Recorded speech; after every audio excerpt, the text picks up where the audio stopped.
اعوذ باللہ من الشیطان الرجیم بسم اللہ الرحمن الرحیم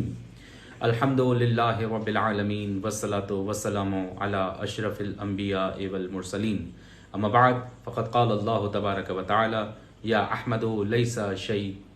من العبادت احب الی من الصمت والصوم۔ عزیزان گرامی قدر، پروگرام پیغمبر صلی اللہ علیہ وسلم کی باتیں لے کر آپ کی خدمت میں حاضر ہوئے ہیں، کہ جس میں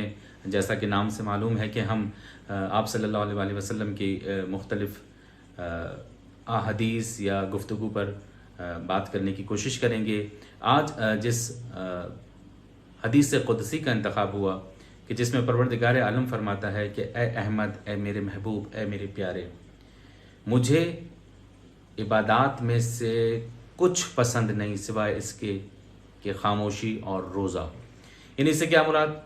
اس کے آگے پھر کیونکہ حدیث طویل ہے اور اس کی تشریح میں جیسا کہ فرمایا گیا کہ اے احمد، مجھے کچھ پسند نہیں سوائے خاموشی اور روزے کے، کہ جس طرح روزہ دار روزہ رکھے اور اپنی زبان کو محفوظ نہ کر سکے تو گویا وہ ایسا ہے کہ جس نے نماز کے لیے قیام تو کیا لیکن سورہ فاتحہ اور دوسرے سورہ کی تلاوت نہیں کی، تو میں پروردگار اسے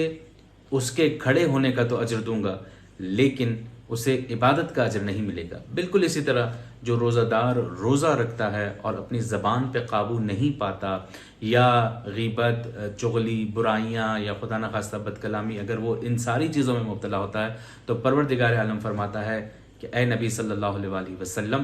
کہ میں اس شخص کو صرف میری خاطر بھوکا رہنے کا اجر تو دوں گا لیکن اسے روزے کا اجر نہیں دوں گا۔ پروردگار عالم سے دعا کروں کہ مالک کائنات ہمیں جیسا تو چاہتا ہے ویسا ہی روزہ رکھنے کی توفیق عطا فرما۔ والسلام علیکم ورحمۃ اللہ وبرکاتہ۔